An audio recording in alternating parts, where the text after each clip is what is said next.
Ұйқы безі дегеніміз қандай орган, оның организмдегі маңызы неде? Ұйқы безі асқазанның артында орналасқан, сол жақ қабырға доғасына дейін созылып жатқан без. Оның ұзындығы 14-20 см, ені 3-9 см, ал салмағы бар жоғы 70-80 граммды құрайды. Соған қарамастан, ол организмде өте маңызды қызметтерді атқарады. Ұйқы безі 97% экзокринді бөліктен және 3% эндокринді бөліктен тұрады. Экзокринді бөлік дегеніміз ұйқы безінің ас қорыту жүйесіне өзінің ас қорыту ферменттерін бөлуі.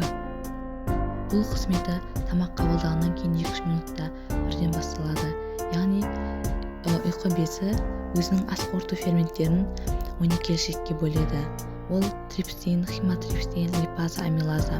Трипсин мен хематрипсин белоктарды ыдыратуға, липаза майды, ал амилаза көмірсуларды ыдыратуға қатысады.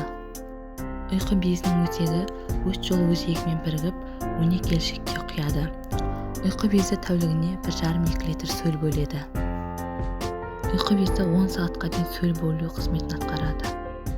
Ұйқы безінің қалған 3%, яғни 2,5 граммы лангерганс аралықтарын құрайды. Яғни бұл эндокринді қызмет атқаратын бөлік. Ол қанға гормон бөледі: инсулин, глюкагон, соматостатин және панкреатикалық пептид гормондары. Инсулин гормондары осы лангерганс аралшықтарының бета-клеткаларымен өндіріледі, ал глюкагон альфа клеткаларымен, соматостатин гормоны дельта клеткаларымен өндіріледі. Ең көп бөлігін 60% жағдайда инсулин гормоны, яғни бета-клеткаларымен өндіріледі. Инсулин мен глюкагон қандағы қант көлемін және глюкозаны реттеп отырады. Организмде қант көбейіп кеткенде, яғни гипергликемия болған кезінде инсулин гормоны бөлініп, қандағы глюкоза деңгейін азайтады. Және сонымен қатар инсулин артық глюкозаны бауырға гликоген түрінде жинақтайды.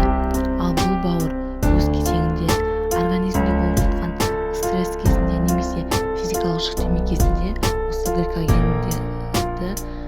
қолданылады. Ал глюкагон гормоны болса организмде қант азайып кеткенде, яғни глюкоза азайғанда, гипогликемия кезінде қанттың орнын толтыру қызметін атқарады, соны реттеп отырады.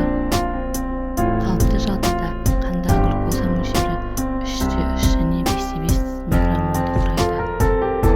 Бұл көрсеткіштің жоғарылауы көбіне организмде қант диабеті секілді аурудың пайда болғанын білдіреді. Бірінші, екінші типті қант диабеті жайлы алдағы видеоларда айтатын боламыз. Ұйқы безінің латынша атауы панкреас. Соған байланысты ұйқы безінің қабынуы жедел және созылмалы панкреатитті білдіреді. Және тағы бір айта кететін жайт, ұйқы безінің адамның ұйқысына ешқандай қатысы жоқ.